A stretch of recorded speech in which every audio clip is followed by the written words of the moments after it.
Bienvenidos a este segundo encuentro virtual de autores de 0x Word. Hoy contamos con la presencia de Fran Ramírez, de nuevo a mi lado, de Beatriz Cerrolaza, de Álvaro Núñez y de Pilar Vila. Bueno, antes de empezar a que nos cuenten un poco sobre sus libros, sobre sus opiniones en diferentes temas, vamos a hacer una pequeña entrevista a Beatriz por el proyecto de My Public Inbox, que nos va a hablar un poco de él. Y bueno, Beatriz, bienvenida. Muchas gracias. ¿Nos puedes contar, Beatriz, un poco sobre ti? Primero, cómo surge el proyecto y qué es My Public Inbox. Vale, pues yo soy ingeniera y doctora en telecomunicaciones. Soy CEO de otra compañía que se llama Lise Devices, en la que comercializamos una medida de seguridad para proteger billetes y documentos de identidad frente a falsificaciones. Es una tecnología que desarrollamos en la universidad. Y bueno, pues desde hace unos meses me embarqué en esta nueva aventura, My Public Inbox, de la mano de Chema Alonso, al que conocí pues con mi primera startup. Y My Public Inbox básicamente es una red de contactos o una plataforma en la que bueno, pues te encuentras a personas relevantes en distintos campos, en distintas áreas. Son personajes de referencia o referentes y están accesibles con garantía de respuesta para quien les contacte. Tienen un perfil público, es una especie de página personal y bueno, pues lo que puedes ahí es contactarles. Cada uno de ellos le pone precio a la lectura y respuesta de un mensaje.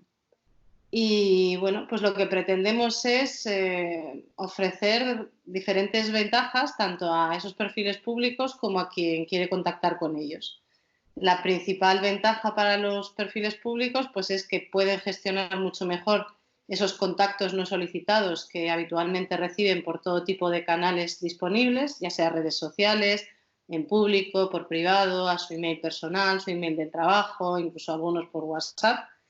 Y bueno, pues el poder canalizar ahí todos esos contactos que ellos no han solicitado de gente a la que no conocen, pues es una ventaja. Y luego para quien quiere contactar con ellos también es una ventaja el saber que a través de la plataforma pueden contactarles, tener la seguridad de que les van a leer, de que está llegando a la persona adecuada su mensaje y de que van a obtener la respuesta. Y eso es así resumido. Luego os cuento pues todo lo que queráis.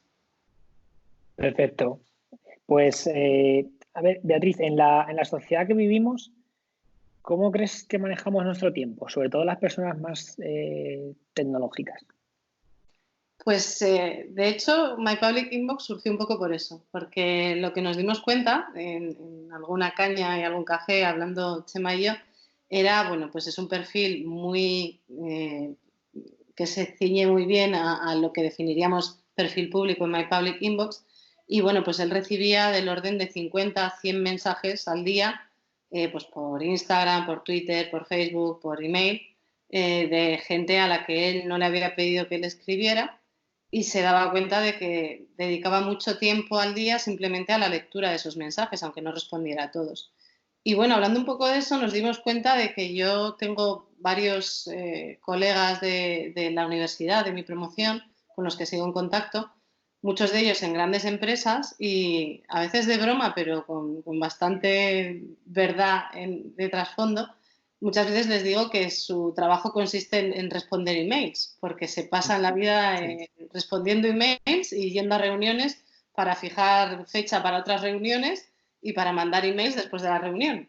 Entonces, pues yo creo que hay herramientas que nos han facilitado mucho la vida, porque hay veces que bueno, pues nos imaginamos cómo era antes del email las comunicaciones y pensamos, madre mía, cómo hacían, ¿no? Pero en otras ocasiones yo creo que implica mucha pérdida de tiempo o usar el tiempo de una forma no eficiente. Y entonces, My Public Inbox, para que nos quede claro, Sí. ¿cómo nos ayuda a optimizar el tiempo? Bueno, de entrada de una forma muy sencilla. Lo que hemos comprobado es que la mayoría de los perfiles públicos que utilizan My Public Inbox para canalizar esos contactos que no han solicitado, esa primera toma de contacto, lo que se dan cuenta es que una vez que anuncian como forma de contacto su perfil público y que mandan esa respuesta automática a quienes les contactan por otro canal, pues se reduce considerablemente el número de contactos, con lo cual, pues de esos 50 contactos al día que a veces recibían, a lo mejor se queda en 5, de modo que no era ni tan importante, ni tan urgente, ni tan especial, ni tan maravilloso lo que les tenían que contar.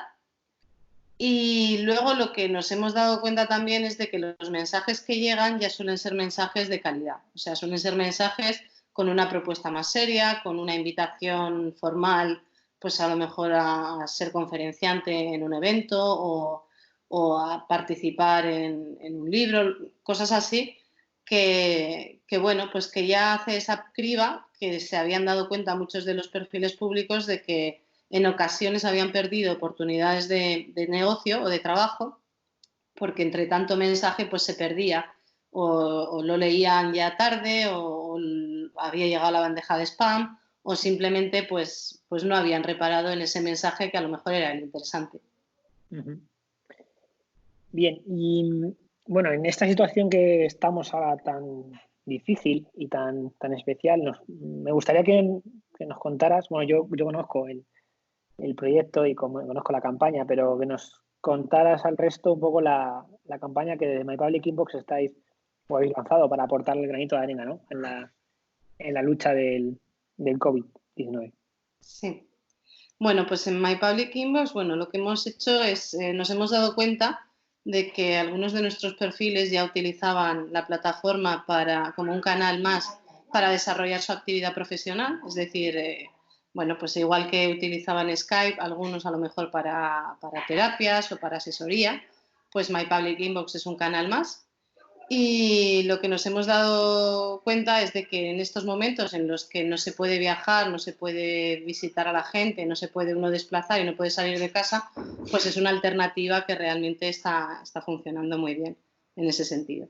Y lo que decidimos fue, bueno, pues aportar nuestro granito de arena. Tuvimos una campaña que ya ha finalizado en la que todas las compras que se hicieron de Tempos, que es la moneda que se utiliza para la comunicación, pues se doblaban, es decir, tú comprabas 500 Tempos y recibías 1000, o comprabas 200, recibías 400. Como ya alcanzamos el tope que nos habíamos marcado, pues esa campaña finalizó, pero todavía siguen vigentes otras dos iniciativas que hicimos. Una es que bueno, hemos habilitado un buzón que permite donaciones, es decir, todo el que quiera puede donar sus Tempos a través del buzón. Y nosotros, cuando acabe el estado de alarma, lo que haremos es, con toda la recaudación que hayamos hecho, igualarla para doblar el importe y donarlo a Cruz Roja. Esa es la primera iniciativa. Y luego, bueno, todos los perfiles públicos que además quieran donar sus Tempos, pues también pueden hacerlo, si no por el buzón, pues directamente diciéndonos a nosotros la cantidad que quieren donar. Y esa es básicamente la iniciativa que hemos hecho, bueno, pues para aportar nuestro granito y bueno, también decir que no se trata de comprar Tempos para hacer donaciones, ¿vale? Sino que lo que pretendemos es que la gente que tuviera ya Tempos y que no los iba a usar porque ya había hecho la consulta que quería y no tenía pensado usarlos próximamente, pues sin necesidad de gastar más dinero pudiera hacer esa aportación a Cruz Roja, ¿vale? El que quiera donar y para ello vaya a comprar Tempos, pues no tiene sentido que directamente done a Cruz Roja y se quita el IVA y se quita los impuestos que tiene que pagar al comprar los Tempos, ¿vale? Pues bueno, por mi parte, enhorabuena por la iniciativa, por el proyecto. O sea, yo esto ya lo he hablado con Fran en su día, que es una idea innovadora, eso no cabe duda. Y no sé, Fran, si quieres comentar algo más. Sí, no, yo lo único que cuando me lo contó Chema y Pablo el proyecto, lo primero que me vino a la mente fue un libro de Bill Gates, fíjate, del 95, que está genial porque el tío hace una cantidad de predicciones relacionadas con el email brutales. Y estamos hablando del 95, de 1995. Y una de ellas justamente era que teníamos que darle más valor a los emails y al tiempo invertido en los emails. Es impresionante porque a raíz de ahí también hice un artículo para el blog de Chema y ahí lo explicaba bien con el libro y tal. O sea, que vais por buen camino, porque si Bill Gates ya lo dijo en el 95 es porque eso, vamos, se va a cumplir seguro. Bill Gates es ahora el nuevo referente para todo, ¿no? Ya no solo para la tecnología, sino también para la ciencia y con lo cual, para mí me parece un proyecto espectacular, ¿eh? Sí, nosotros de hecho la reflexión que hicimos fue un poco esa. O sea, el uso del email se está haciendo un uso que al no ser el adecuado, pues se está perdiendo un poco, yo creo, ese valor que tenía, que para mí es una de las herramientas más impresionantes que nos han traído las nuevas tecnologías. Pero pasa un poco como ocurrió en su momento con el correo postal, que lo raro cuando abrías el buzón era encontrarte una carta y lo que te encontrabas normalmente era o cartas del banco o publicidad. Sí. Y con el email pasa un poco lo mismo, que te encuentras o bien emails que no van dirigidos a ti, que ocurre mucho en grandes empresas, emails dirigidos a 20, a 30, a 40 personas, en lugar de buscar la persona que de verdad puede ayudarte a resolver el problema, o bien lo que te encuentras es eso, muchísimo spam, publicidad, listas de distribución que a veces ni te has dado de alta. Entonces es un poco devolverle eso es al email, ese valor que tiene y como herramienta de comunicación. Pues muchas gracias, Beatriz. Nada, ahora te animo a que te quedes con nosotros, con Álvaro, con Pilar y con Fran, para que, bueno, pues comentemos un poco cierta parte de actualidad, de cosas tecnológicas, del sector de la ciberseguridad, de otros sectores. Pero antes, Fran, te dejo de nuevo la palabra para que presentes a los autores. Vale, bueno, casi mejor como hicimos en la anterior edición de estos vídeos, que se presenten ellos, así que primero con Pilar. Nada, Pilar, Vale. yo solo decirte que tu libro lo tengo como referencia, me parece muy bueno, en serio, porque es un tema que no domino, el tema de forensic y eso, pero me parece brutal porque no solamente por el enfoque hacia el tema judicial, sino también por la cantidad de conocimiento que se requiere para llegar a hacer ese tipo de análisis, con lo cual me parece un libro de referencia y bastante bueno. Así que te dejo a ti mejor que lo presentes tú. Te lo agradezco y si lo has leído, Nada. enhorabuena, Sí, porque sí, lo has leído. prácticamente es denso.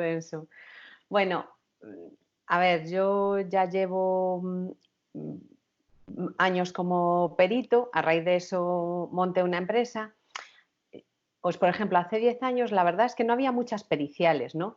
Eso fue creciendo exponencialmente, pero a lo mejor en 2010, no es que ahora se conozca mucho la figura del perito, pero a lo mejor en 2010, o sea, nada, cero, pasaban cosas y no se sabía ni a quién había que llamar prácticamente, ¿no?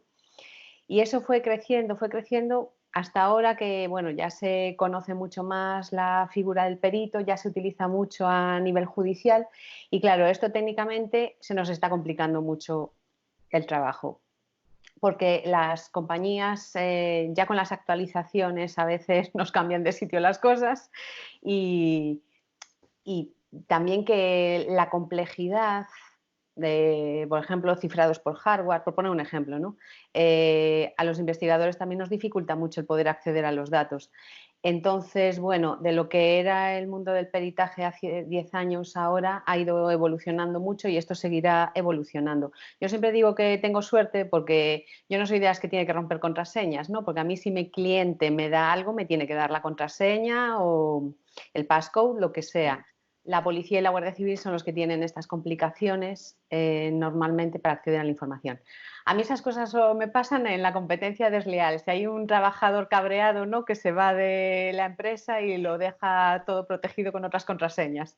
Ahí sí que tenemos los problemas. Pero bueno, salvo esas situaciones, en general el cliente nos va a dar la información y no tenemos tantos obstáculos.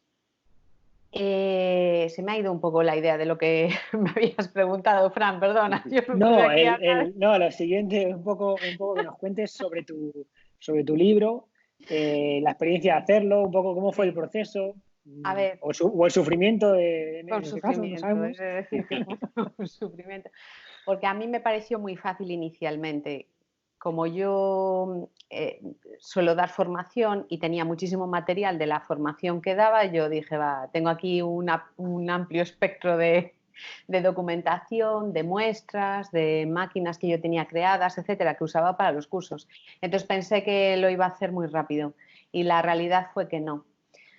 Porque, claro, las cosas cambian con muchísima rapidez y documentación que yo tenía, descubrí que había cosas que ya no me valían. Bueno, nosotros en Forense siempre tenemos que estar investigando, siempre. Entonces, claro, primero ya cribar todo el espectro de datos que yo tenía, porque claro, en el libro hablo de los distintos sistemas operativos, de cómo investigar en los distintos sistemas operativos, Windows, Linux y MacOS, y con qué herramientas. Y hay distintos tipos de herramientas también en los 3 sistemas operativos, ¿no? Entonces, claro, empezar a cribar toda la información que yo tenía. Luego empezar a ver que con las últimas actualizaciones de Windows, por ejemplo, ya me habían cambiado cosas, ¿no? Ese tipo de casuísticas. Y me costó mucho más de lo que pensaba, por intentar sintetizar más la información, ser más concisa, poner herramientas que me parecían realmente interesantes, porque hay muchas herramientas, hay muchos software libre para buscar información, pero claro, intentaba ser un poco más concreta. Y luego intentar también poner pues algunos ejemplos, algún resumen de algún caso que nosotros hemos tenido en cada capítulo, ¿no? Algún pequeño ejemplo, porque yo creo que el forense en sí, o sea, la técnica del forense, pues con investigación vas sacando cosas, pero lo que es un poco la experiencia, los tipos de casos y luego lo que te puedes encontrar realmente en un juzgado cambia. Y bueno, también quería aportar un poco esos pequeños resúmenes o ejemplos de cosas que nosotros hemos visto en el día a día. Digo nosotros porque luego acabé montando una empresa. O sea, al final, claro, como los casos fueron creciendo exponencialmente, pues decidí montar una empresa y ahí estamos. La empresa ya tiene 5 años y ya no solo hacemos forense, hacemos más cosas, ¿no? Fuimos ampliando ahí el espectro en ciberseguridad, pero bueno, yo creo que un poco nuestra marca personal es el análisis forense digital. Y yo dentro de la empresa es lo que hago, me dedico solo a esa parte, no hago consultoría ni auditoría, por ejemplo. Entonces al final es el sello que tenemos. Y Pilar, ya que dices del día a día, ¿cómo es el día a día de un analista forense? Mira, va por temporadas, pero claro, a veces hay momentos de estrés porque te llaman de hemos perdido los datos, se ha estropeado un disco que tenemos en un RAID y ¿dónde está ese disco? Pues no sabemos, tenemos una empresa subcontratada, esa empresa subcontratada tiene a otra subcontratada y resulta que el disco está en Alemania. Esto es por poner un ejemplo, ¿no? Pero al final en el forense suelen ser todo urgencias porque o tengo que recuperar datos de un disco duro que me ha fallado y quiero ver de quién ha sido la culpa de lo que ha pasado, o se me han ido 2 trabajadores y veo que estoy perdiendo a mis clientes a marchas forzadas y necesito descubrir si esto está relacionado o no. Entonces, nosotros estamos muy marcados por los tiempos, tenemos, para que no se borren las evidencias, para intentar recuperar todo lo posible, porque un juzgado ha marcado unas fechas y a nosotros nos llaman la semana anterior, porque se dan cuenta de que se puede hacer algo con un informe pericial, porque los abogados todavía no están tan concienciados de eso. Se siguen presentando datos digitales en documentación, en fotocopias. Entonces, dependiendo de cómo la parte contraria reaccione a eso, te lo van a aceptar o no te lo van a aceptar. Entonces, claro, son cosas que todavía hay determinados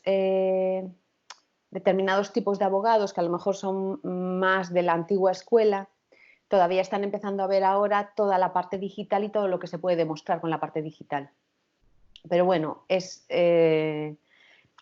para mí la pericial es un trabajo muy bonito. Prefiero hacer periciales que incident response, porque en incident response lo paso bastante peor, sobre todo por el estrés. O sea, me gusta más porque a la pericial también le tienes que buscar el enfoque. No tiene solo la connotación técnica, a veces también tiene otros tipos de enfoques que le tienes que dar al caso completo, ¿no? Porque los peritos trabajamos con la información digital, pero a veces no tenemos esa información digital. Entonces hay que completar ese caso con más información, ¿no? Por ejemplo, a veces te presentan solo fotocopias o te presentan informes que se presentaron al juzgado porque lo presentó la policía, otro perito, etcétera, y solo tienes documentación que estudiar.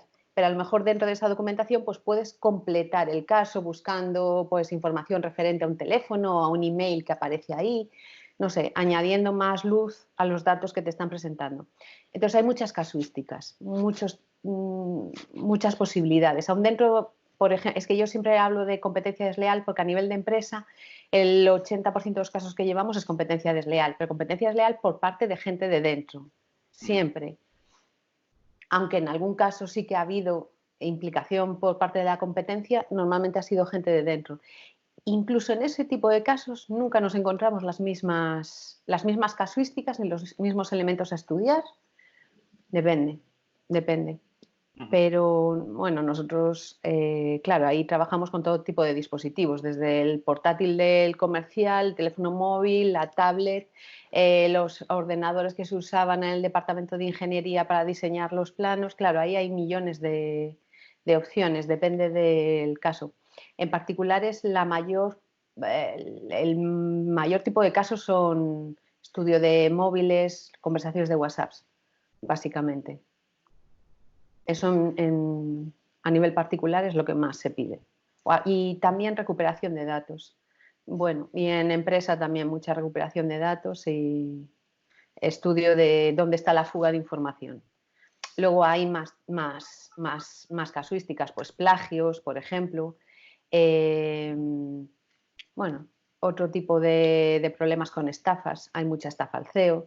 Y luego sí que nos encontramos nuestros clientes cuando les entra el ransomware y ahí hay que hacer la respuesta de esos casos también. Desde el año pasado, desde la segunda mitad del año pasado, la cantidad de problemas que encontramos de ransomware en cliente ha crecido también muchísimo y las estafas al CEO también muchísimo. Llevamos un montón de casos de ese tipo. Eso es un poco el resumen del día. Bien. Bueno, ahora le toca a Álvaro, que le tenemos ahí calladito. Y él habla mucho, ¿eh? No os creáis.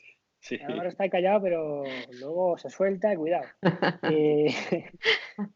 Bueno, Álvaro, preséntate y dinos, bueno, cuéntanos algo sobre tu libro, ¿no?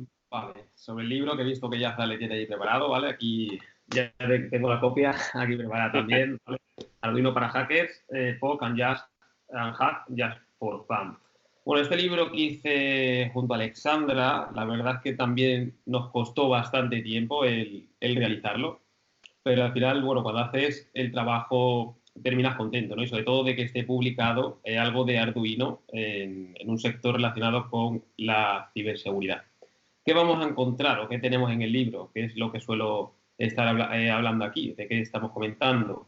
Bueno, lo primero, hablar un poco de qué es la plataforma de Arduino, cómo se han acercado los microcontroladores de lo que era hace unos años, que eran muy caros y estaban al alcance solamente de unos pocos o de los que se querían gastar el dinero en aprender para desarrollarlo, a cuando ha surgido Arduino, que al final es una placa plug and play que conectamos al ordenador y que se puede programar bastante fácil, ¿no? Eso ha habido un cambio enorme a nivel de tecnología, y cómo podemos hacer tecnología hoy en día gracias a estos dispositivos. Entonces, básicamente vemos en el libro un poco el lenguaje de programación, las placas Arduino, cómo están hechas por fuera, y luego tiene un enfoque orientado a los tipos de comunicaciones que existen entre estos microcontroladores. Es decir, por un lado, las comunicaciones en serie, que entre varios dispositivos. La comunicación en serie la tenemos hoy en día en los mismos USB, ¿no? Un pendrive está haciendo una comunicación serie. Pues al final, un microcontrolador que tiene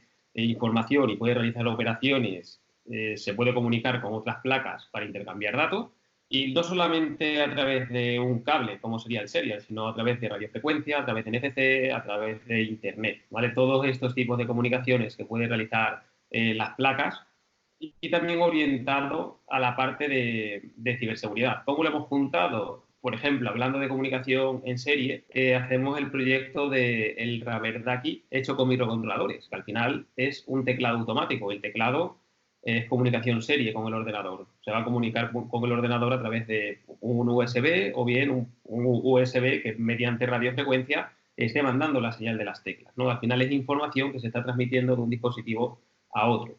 Se hace el Raverdaki, con respecto a NFC se construye un lector NFC como el que podemos comprar ya preparado para ser un lector NFC, o bien hacerlos nosotros y que el ordenador nos lo detecte como lector NFC y, por supuesto, técnicas de ataque a NFC, las técnicas conocidas que hay de ataque en NFC. Y tirando ya de este hilo de comunicación entre dispositivos, llegamos a la parte de IoT. Y al final un dispositivo conectado a Internet, que es un dispositivo IoT, ¿no? En su propio nombre está indicado. Al final también tocamos una parte de Internet, haciendo algunas pruebas de concepto, como mandar un tweet, que ese tweet, al final la placa Arduino, el microcontrolador, nos está linkando componentes del mundo físico con un mundo digital, de tal manera que sería una especie de acción-reacción. Si yo tengo un sensor que espera que yo entre en una habitación, ¿vale? Cuando yo entro a esa habitación, ¿qué va a pasar? Que quiero que mande, por ejemplo, un tweet y avise, ¿no? de qué ha pasado esto. Siguiendo esta línea, hablamos una parte también de domótica y de cómo configurar un servidor propio de domótica y con Arduino, pues bueno, mandar datos a nuestro panel, a un panel, a un pequeño dashboard y poder manejar desde ahí los dispositivos, ¿vale? Eso es un poco lo que encontramos en este libro de aquí. Vale. Yo, Álvaro, perfecto. Pero, Fran, yo creo que estaba bien en el libro, pero ¿quién es Álvaro Núñez?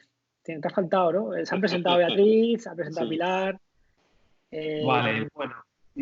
Vale, yo me defino, y de hecho está puesto en My Public Inbox mi definición, como entusiasta de la tecnología, la seguridad informática y el mundo maker. No me dedico profesionalmente al mundo maker, trabajo en Telefónica Tech, en la parte del laboratorio de innovación, o en el área de innovación, pero realmente la parte maker de toda la vida me ha gustado mucho, desde, bueno, prácticamente este verano creo que va a ser ya unos 6 años, cuando yo empecé, no tenía ni idea de Arduino, pero empecé a ver las impresoras 3D y es que me apasionaron. Dije, yo es que necesito una impresora 3D, no sé para qué, pero la necesito. Y empecé comprándome una placa Arduino Mega para hacer la impresora 3D. ¿Vale? Hay un firmware, hay una comunidad enorme, tanto de la parte hardware de las impresoras como de la parte software. Y hay proyectos, firmware abiertos, como es Marlin, que bueno, te dan básicamente una guía de cómo hacerlo.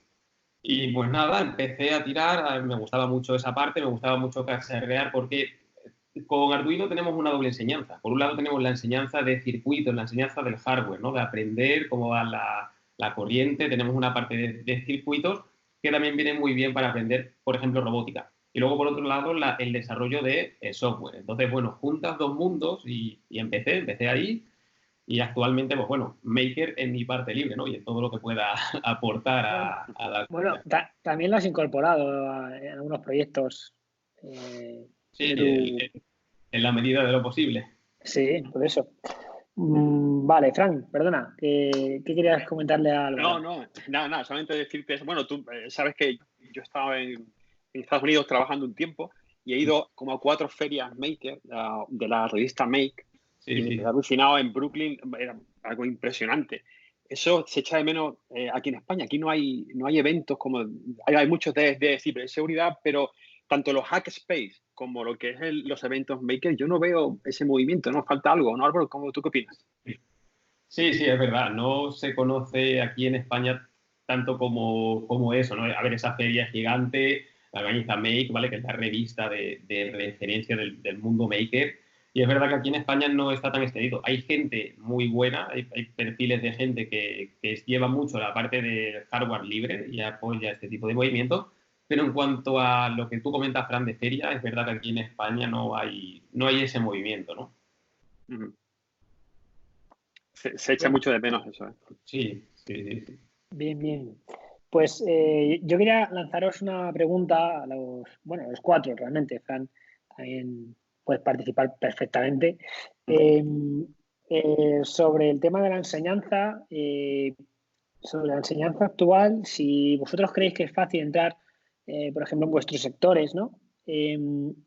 O en vuestras ramas dentro del sector, porque en el caso de Álvaro, Pilar y Beatriz, pues estáis en un sector similar, pero ¿creéis que es sencillo entrar en estos sectores tecnológicos y qué consejo daríais vosotros a la gente que quiere introducirse? Si queréis empezamos por Beatriz, Pilar, Álvaro, como hemos hecho antes ese turno.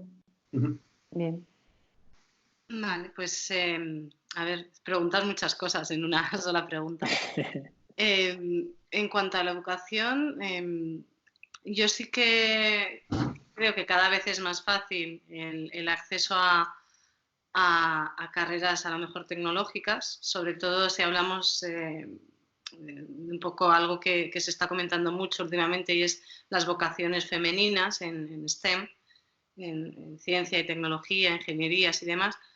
Yo creo que o sea, no hay ninguna barrera real que te impida acceder, más allá de tu capacidad, pero también es cierto que a lo mejor faltan referentes o falta esa vocación que no sabemos por qué a partir de cierta edad pues se pierde. Y en cuanto a la educación, pues no sé, hasta ahora yo creía que no había cambiado demasiado la forma en la que se enseñaba o aprendíamos, pero creo que esta crisis que estamos viviendo nos va o ha acelerado mucho las cosas y vamos a dar pasos muy grandes en cuanto a la educación online, por así decir, o al e-learning, plataformas que ahora mismo se utilizaban a lo mejor en un entorno menos oficial o menos reglado, y que yo creo que, bueno, pues algo que a lo mejor habría venido a lo largo, se habría establecido a lo mejor a lo largo de una década o de varios años, pues está sufriendo un acelerón y un empujón, y muchas de las cosas que ahora estamos viendo que se están haciendo desde colegios y desde la universidad probablemente son iniciativas que están surgiendo ahora y que han llegado para quedarse. Entonces, bueno, la verdad es que tenemos el conocimiento ahora mismo más al alcance de la mano que nunca, pero también falta el hacer un buen uso de él y despertar esas vocaciones. Bueno, yo lo que veo en todo el tiempo que llevo dando clases es que hay de generación en generación van cambiando las actitudes. Y antes te lo tenías que currar mucho y había cosas que ya no preguntabas. Y ahora a mí, por ejemplo, me preguntan todo, todo. Es como yo antes sabía, o cuando yo estudiaba, sabía que me tenía que buscar la vida mucho. A mí ahora los alumnos me dicen, ¿y esto cómo lo hago? Y esto no lo explicaste, y esto, claro, y hay determinadas materias como es la ciberseguridad, y en mi caso, dentro de la ciberseguridad, el forense, que te tienes que buscar mucho en la vida, las cosas cambian mucho y tienes que estar constantemente investigando.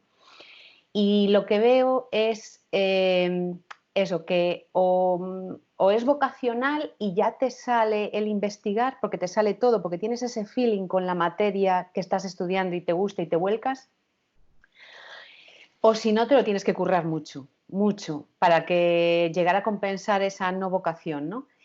Y creo que las generaciones actuales tienden a ser más cómodos y creen que lo tienen que recibir todo mascado o no entienden tanto el concepto de investigación. Perdona que te corte, Pilar, perdona que te corte, no pierdas el hilo, pero es que justo lo que estás comentando, Fran, le sonará, porque en el episodio anterior justo hablaron lo mismo que estás contando tú. Sin que tú hayas visto o les hayas escuchado a los otros compañeros, estaban hablando de inmediatez, ¿no? Vivimos en la sociedad de la inmediatez, ¿no? Es decir, si esto pasa de 2-3 minutos, ya no me interesa. Exacto. Y justo en el plano de la ciberseguridad, recuerdo que Carlos y Sergio hablaban de eso, ¿no?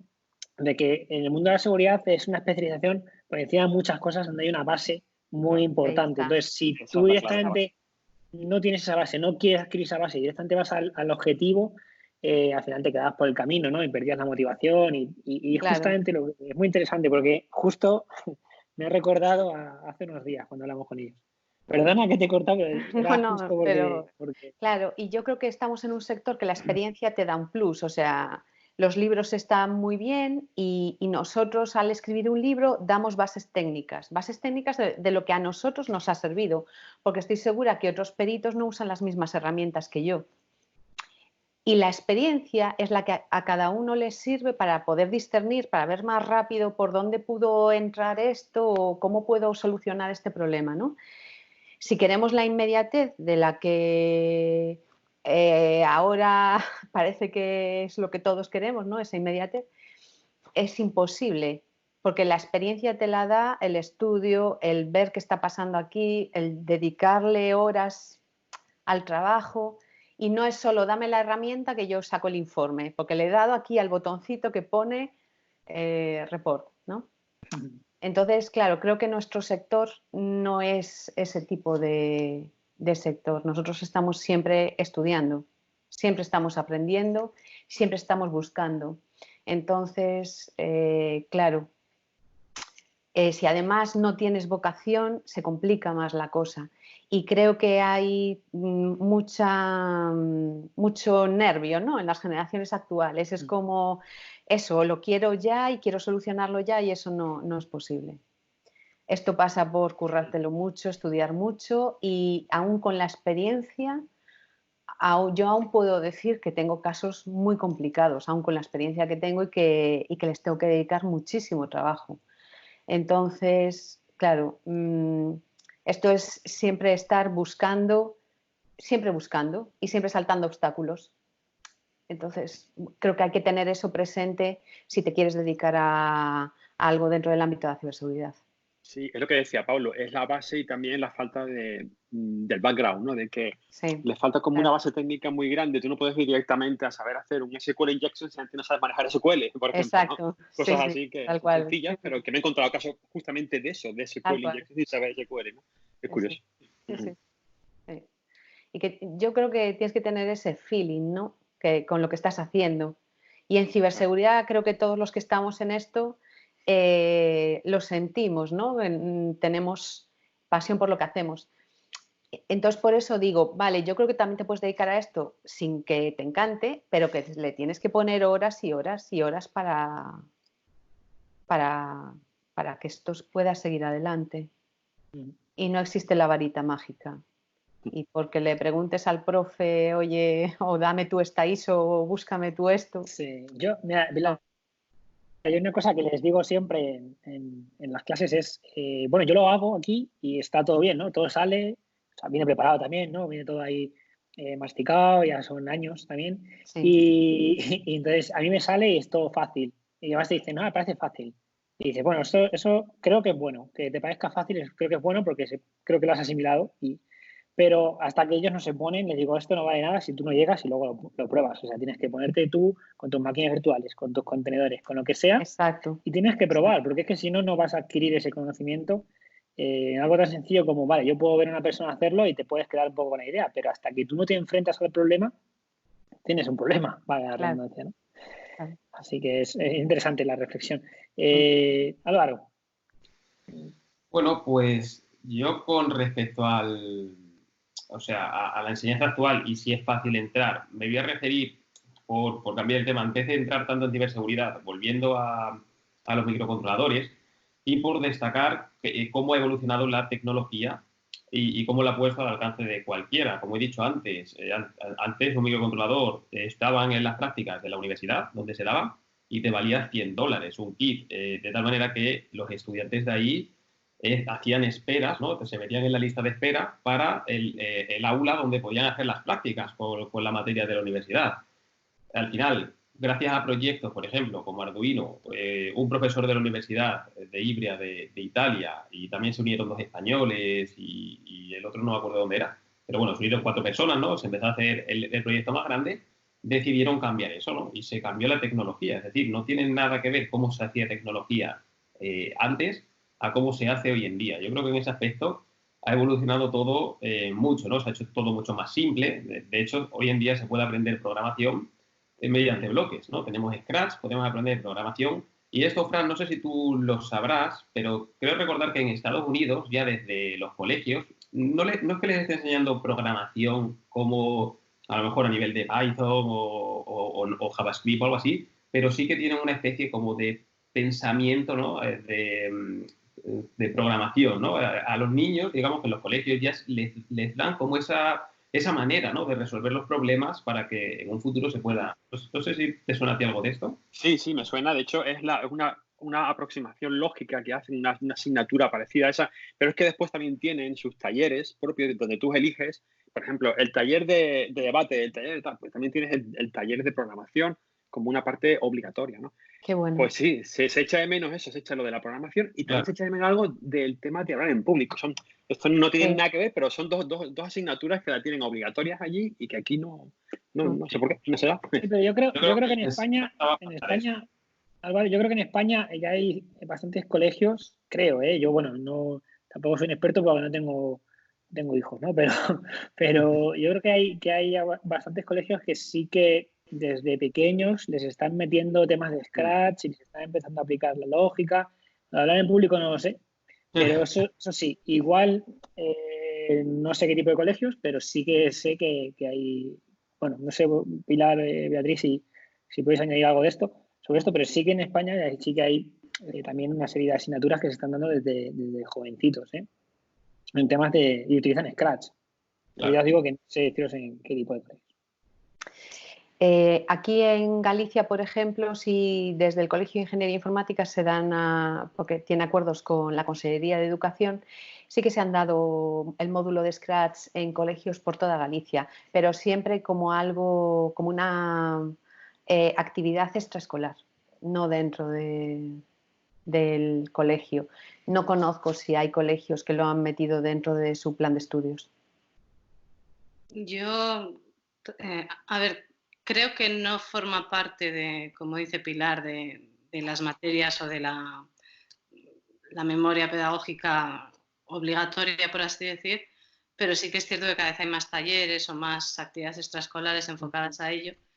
Pero realmente tampoco creo que la programación como tal sea, es decir, el lenguaje es lo de menos. Al final no deja de ser lógica matemática o lógica y es enseñar a los niños a pensar. O sea, pues, y en cuanto a lo de hablar en público, creo que es una asignatura que tenemos pendiente en España, desde luego. Tenemos demasiada miedo escénico y demasiada vergüenza a hacerlo mal. Y también pues un poco lo mismo. Creo que cada vez hay más iniciativas, hay concursos de debate, hay pues eso, el tipo de típico elevator pitch. Pero sí, yo creo que también es algo muy cultural. O sea, yo lo noto incluso cuando salimos fuera a congresos y demás, que nos cuesta mucho más que a otras nacionalidades. De hecho, yo recuerdo en la universidad cuando estamos, ahora ya no tanto porque estoy ya con las dos empresas, con los dos proyectos, pero cuando estaba en la universidad como profesora y como investigadora, yo recuerdo cuando venía alguien de visita, hacías el esfuerzo, te pasabas el día en el laboratorio hablando con él en inglés, pero a la hora de comer casi nadie se quería sentar a su lado porque te... Eso pasa todavía ahora, ¿eh? Sí, eso pasa todavía. Es una cosa como que tenemos ese miedo a es que hablo mal, es que pronuncio mal, es que voy a decir una tontería. Pasaba igual en la universidad, o sea, yo recuerdo que tú ves en las películas americanas como todo el mundo es una especie de debate en la universidad y una especie de charla. Y yo recuerdo aquí cuando el profesor decía alguna duda, todo el mundo era un silencio sepulcral, ha pasado un ángel y nadie decía nada. No fuera así que dijeras una tontería. Sí, tal cual.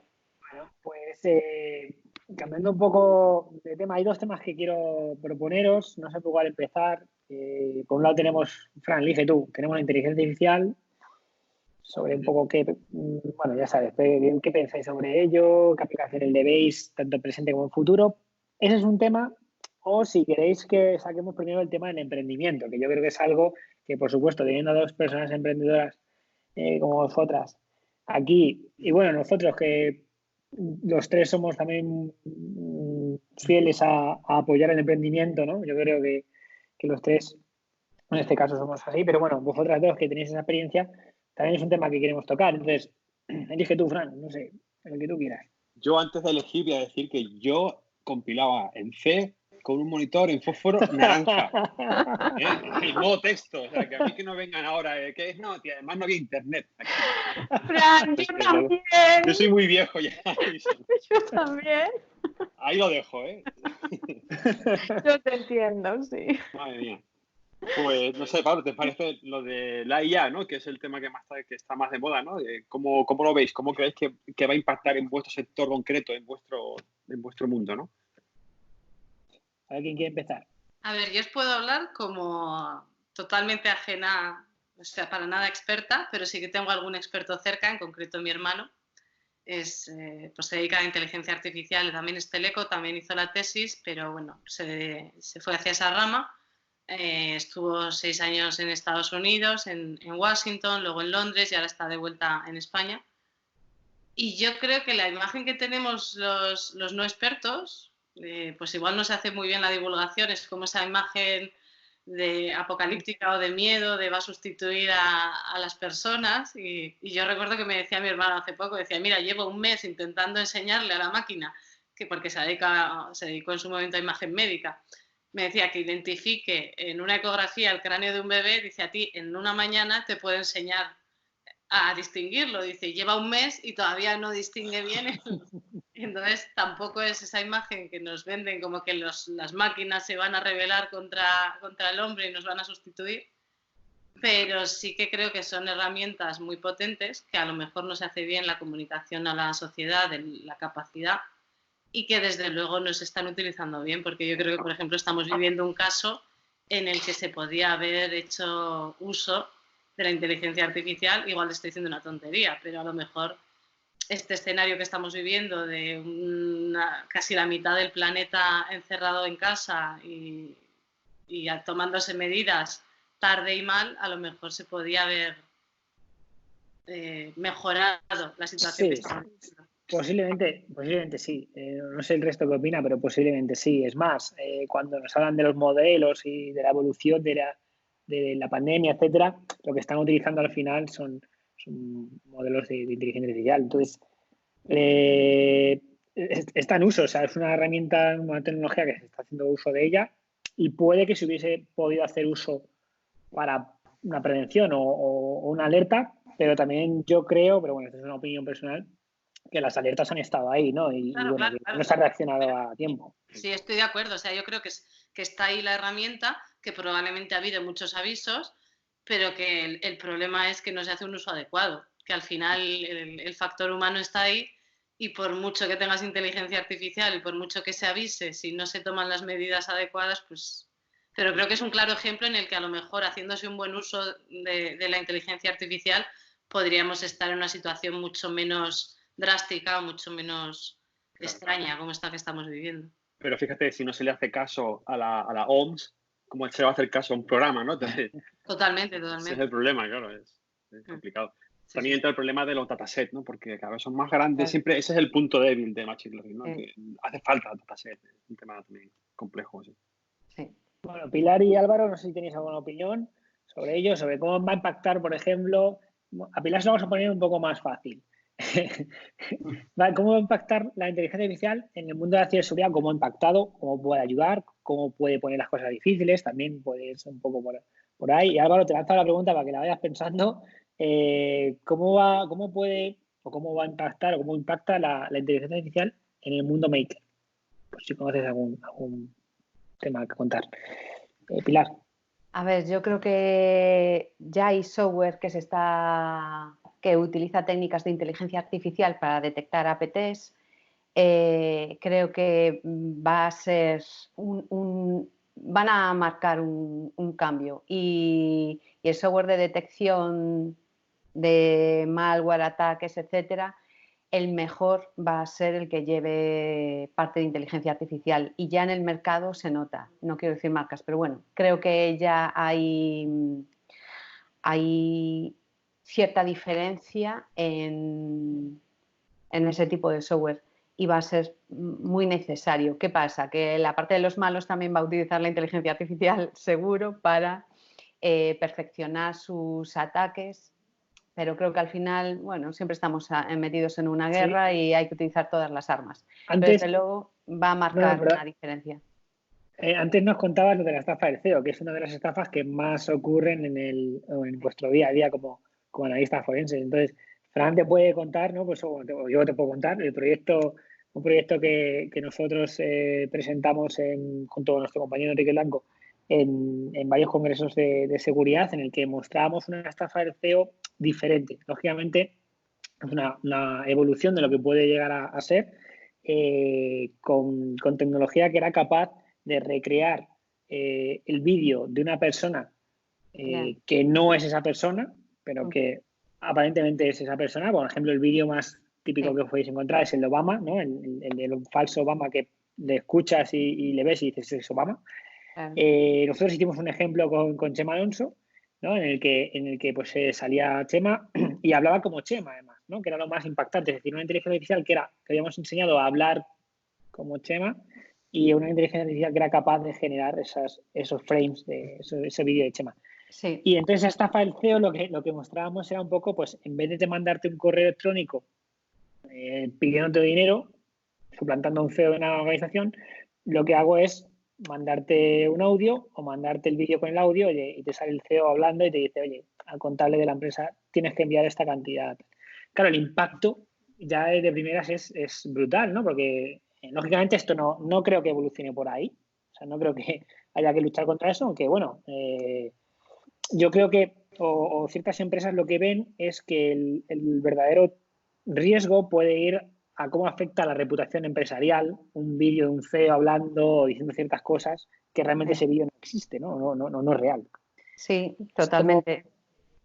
Es que yo ya pienso, nosotros cuando certificamos si un vídeo está manipulado o no o una grabación de voz en un juzgado, las herramientas estándar que usábamos antes ya no nos valen. Y es verdad que hay software en el mercado que te... En el Forensic European Expo de hace 2 años conocí a unos chicos que están en Irlanda, pero eran de Europa del Este, y desarrollaban un software para detección de manipulación en grabaciones de voz y en vídeos, y habían empezado a meter inteligencia artificial precisamente por estos temas. Les perdí la pista porque, bueno, es esto de request code, ¿no? A ver cuánto nos costaba, me dijeron el precio y, bueno, de momento no nos lo podíamos permitir y a una hora tampoco. Pero ellos ya estaban contemplando esas opciones. Pero claro, hablamos de... todo eso sube muchísimo el precio del software que lo utiliza, y nosotros hay cosas que tenemos que usar software de pago porque no tenemos herramientas que nos permitan analizar determinadas evidencias, y este sería un caso. Y una técnica estándar de análisis de voz, por ejemplo, o de imágenes no nos valdría ya para esto. Entonces, bueno, ejemplo, ¿sí? Hay que tenerlo en cuenta. Sí. Todo esto hay que tenerlo en cuenta. Álvaro.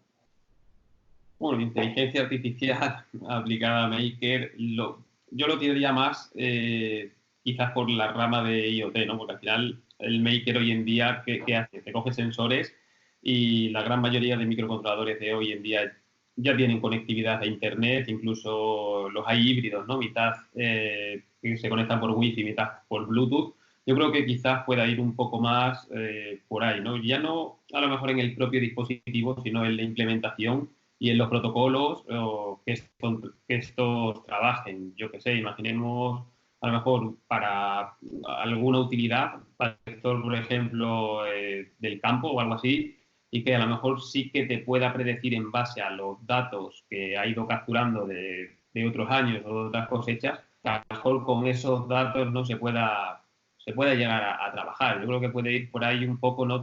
Al final es trabajar con la parte de datos. No, yo creo que podría ir un poco por ahí más la cosa, ¿no? Más que aplicado a hardware como tal, lo vería más el trabajo de datos que nos pueden recoger estos sensores que tengamos conectados.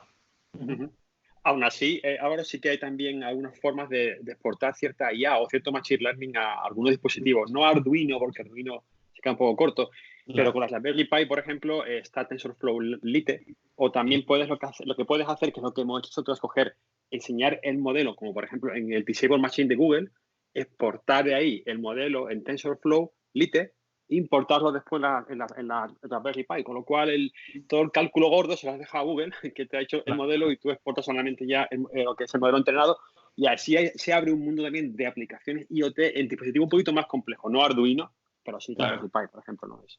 Sí, a ver, al final la Raspberry y tal tienen más potencia de cálculo, ¿no? Al final tienen un microprocesador, no un microcontrolador, que yo creo que es al final, sobre todo, igual para tratamiento de imagen, a lo mejor, ¿no? Y Eso es. ese tipo de cosas.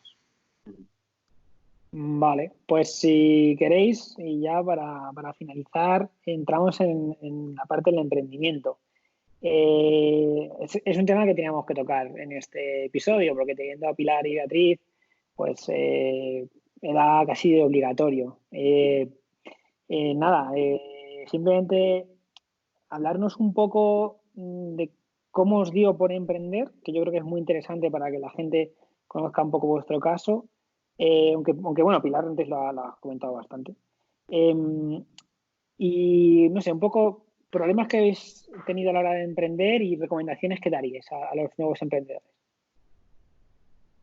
Vale, pues empiezo yo, si os parece. Yo, cuando me preguntan eso, una vez recuerdo hablando con mis hermanos que me recordaron que de pequeños, yo tengo 2 hermanos, somos 3, y siempre decían que yo quería jugar a los jefes, bueno, a oficinas, y que yo siempre era la jefa. Entonces, igual por ahí, sí. Pero en mi caso sí que fue un proceso, ya fuera, aparte del chiste, sí que fue un proceso bastante natural y no muy premeditado. Yo estaba muy cómoda en la universidad como investigadora, pensando en hacer carrera dentro de la universidad como profesora e investigadora. Teníamos una patente, estamos en un grupo de investigación donde bueno, pues había varias líneas de investigación y una de ellas era la medida de seguridad que posteriormente comercializamos a través de la spin-off. Y bueno, sí que era algo que veíamos con bastante frecuencia en el centro, que bueno, pues que las patentes acababan en un cajón. Acaba el proyecto de investigación, la financiación en la universidad depende un poco de lo que esté de moda, te tienes que adaptar a lo que se financia en cada momento, dejas la tecnología que sea y dices, esto tendríamos que pensar porque está muy bien, nos ha quedado muy bien, luego nunca se hacía nada. Y nos pasó un par de veces de ver, pues a lo mejor una empresa, recuerdo una vez eran unos japoneses y otra vez unos americanos, que años después estaban comercializando algo muy parecido a lo que nosotros habíamos patentado, habíamos investigado, pues igual 10 años antes. Entonces, con todo esto, lo que ocurrió fue que nos llamaron en la UPM, de Actúa UPM, que tienen una competición de ideas de negocio. Nos propusieron que participáramos con la patente de la tecnología de la medida de seguridad. Un poco por ver, o de broma, decidimos participar, fuimos pasando fases, acabamos ganando aquella edición. Y sí que Carlos y yo, que éramos los más jóvenes del grupo, pues decidimos que queríamos intentarlo. Muy ingenuos nosotros. Queríamos totalmente ingenuidad, ¿no? Yo todavía lo digo, si no hubiéramos sido tan ingenuos y nos hubiéramos leído la historia de Mark Zuckerberg y que en 2 años íbamos a estar pues en nuestro yate, pues igual no nos habríamos metido. Pero sí que es verdad que decidimos que, bueno, pues que si no la patente se iba a quedar en un cajón porque era un sector muy complicado, nadie iba a venir a buscarnos a la UPM a pedirnos la patente. Era un sector bastante cerrado y hermético y decidimos pues intentar llevarlo al mercado. Y fue un poco así. Todo el proceso ha sido muy natural. Hemos sido muy receptivos, que es algo que yo siempre recomiendo, a lo que te dice el mercado. Conforme más lo vas conociendo, pues más tienes que cambiar tu plan de negocio. Al final no se parece nada a lo que pensabas al principio. Y es un aprendizaje continuo. Y desde luego yo el principal consejo que doy, aparte de trabajar muchísimo, que es trabajar, trabajar y trabajar, es una montaña rusa, va a haber momentos de subidón y va a haber momentos en los que piensas que en menuda me he metido, pero sobre todo hay que estar muy abierto a lo que vas aprendiendo y a lo que el mercado te dice. Porque hay veces que yo lo he visto, te obcecas, o lo he visto en otros casos, se obcecan en que ellos tienen clarísimo lo que tiene que pasar, su estudio de mercado y su business plan es perfecto y es el mercado el que es idiota y no lo entienden y no lo están viendo como ellos. Y entonces si te obcecas en que tú tienes razón y que el mercado no, pues al final pierdes tiempo y mucho dinero. Entonces ese es yo creo el consejo más útil que puedo dar a quien esté pensando en emprender. Bueno, en nuestro caso, también no fue algo planeado. Nosotros, como con la primera empresa, hacíamos cosillas para nosotros, scripts y chorraditas, pero luego vimos que las chorraditas eran útiles, dijimos, va, pues vamos a intentar sacarle partido a esto, ¿no? Lo que pasa que montamos la segunda empresa hace 2 años para sacar un producto que lo llamamos Direct Dump, que es una combinación de hardware y software que lo hemos convertido en un maletín para llegar a los incidentes, conectar a los equipos encendidos, no necesita drivers y sacar la memoria de la RAM. Y en un futuro está pensado para sacar los datos del disco duro también y hacer un forense rápido, ¿no? Por lo menos darte todos los datos. Es importante no instalar drivers, por eso lleva componente hardware, porque para nosotros que somos peritos no queremos alterar para nada la evidencia, ¿no? Entonces es como sacar la snapshot de lo que está sucediendo en ese equipo en ese momento y sin tener que apagarlo. Esa era nuestra idea y veíamos que no había nada en el mercado así. Claro, nuestra historia, yo no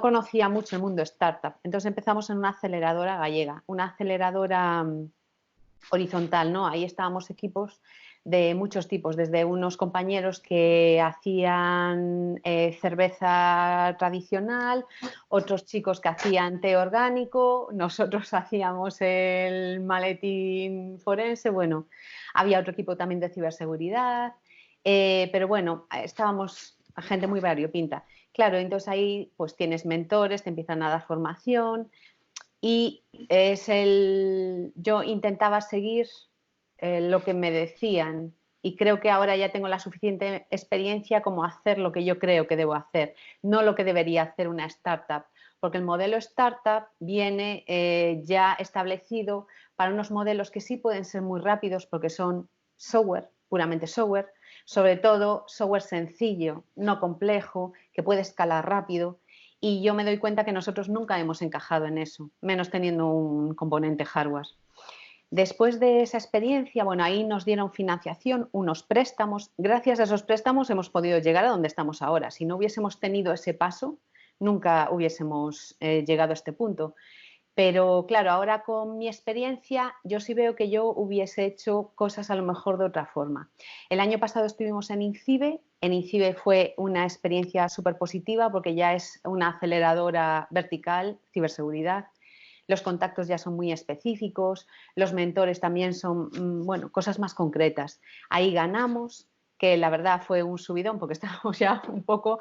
Yo me pasé un año buscando pasta por todos los fondos de inversión y no conseguí nada. Hasta conocimos el ecosistema israelita, pero no pudimos conseguir pasta sin ventas. O sea, aquí, si no tienes tracción, porque nosotros somos mucha investigación, entonces el concepto startup que investiga y necesita mucha pasta para investigar, no hemos sido capaces. Lo que estamos haciendo ahora es que con la empresa de servicios, con Forensic, alimentamos las 2 empresas.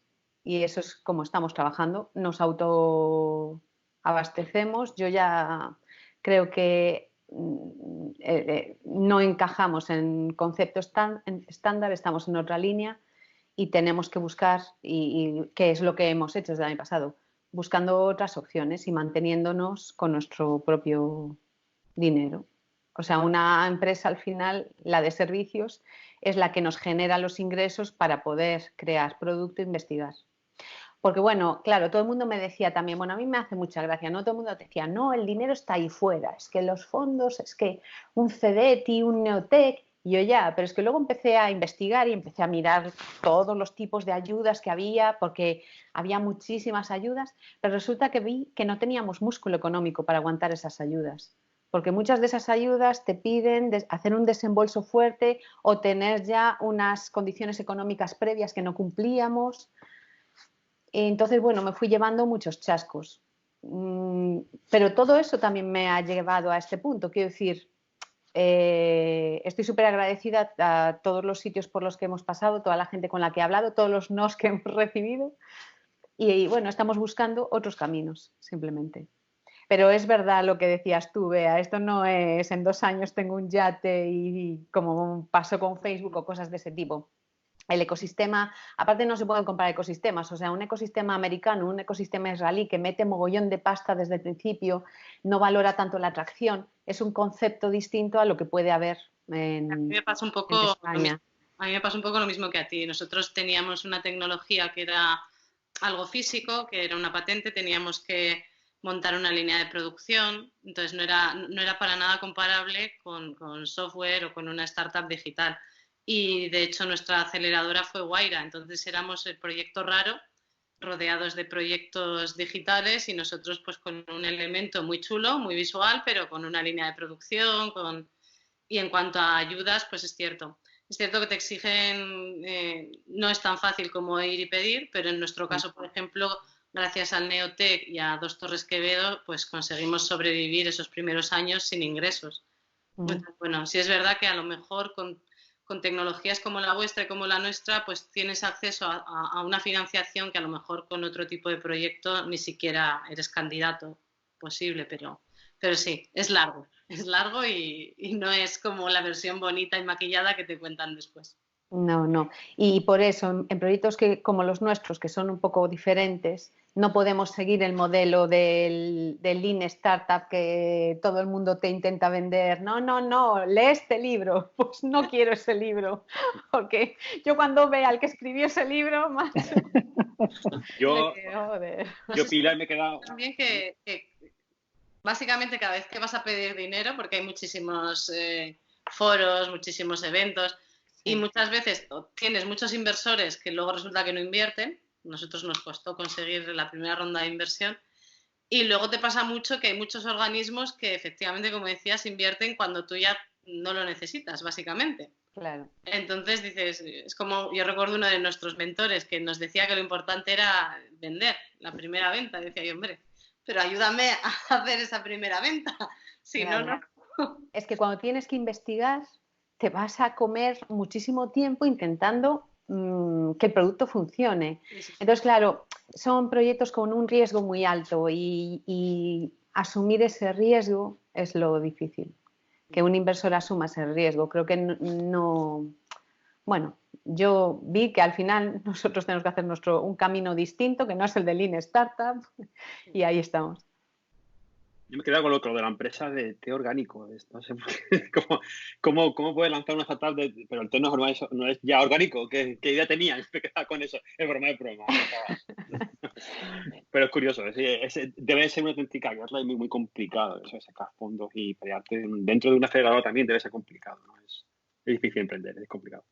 Yo es que no tengo ninguna experiencia en eso, así que no puedo decir nada. Sí. Yo creo que al principio me sentía muy tonta, al principio en la aceleradora, pasé un estrés tremendo en la primera aceleradora, porque yo no tenía experiencia con todo esto de los fondos, yo no me sabía los nombres de los fondos, ni de Business Angels, yo no conocía las ayudas, entonces claro, decía, Dios, madre mía, y claro, todo el mundo te lo ponía como muy fácil, entonces yo decía, si no consigo pasta es que soy tonta de remate. Y no conseguí pasta, pero después de ese año de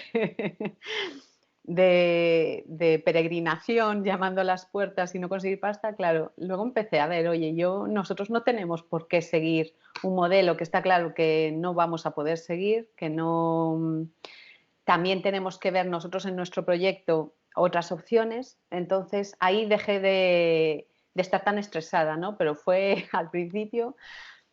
Claro, no sé, todo el mundo, bueno, no todo el mundo tal vez, pero mucha gente que está en el ecosistema emprendedor te habla de muchas cosas y nunca ha emprendido. Y creo que ahí está el problema, ¿no? Que se montan unas ideas en base a un libro, historias que te han contado, porque hablo con los fondos. Hay muchos que no han emprendido nunca. Ahí está.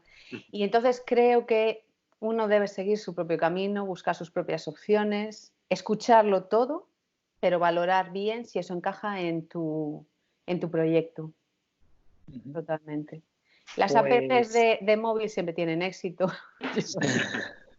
Será el siguiente proyecto. Pues, Fran, no sé si tienes alguna pregunta más que quieras comentar, hacer. No, yo creo que parte es genial, muy bien. Yo creo que ha quedado todo bastante claro. Voy a poner un momento la cámara. Daros las gracias a los 4 por estar este ratito con nosotros. Seguro que la gente que lo escuche y lo vea, pues saca conclusiones y ideas interesantes de cada uno de vosotros. Así que nada, daros las gracias y espero que lo hayáis pasado bien, este ratito ameno dentro de la cuarentena en la que estamos.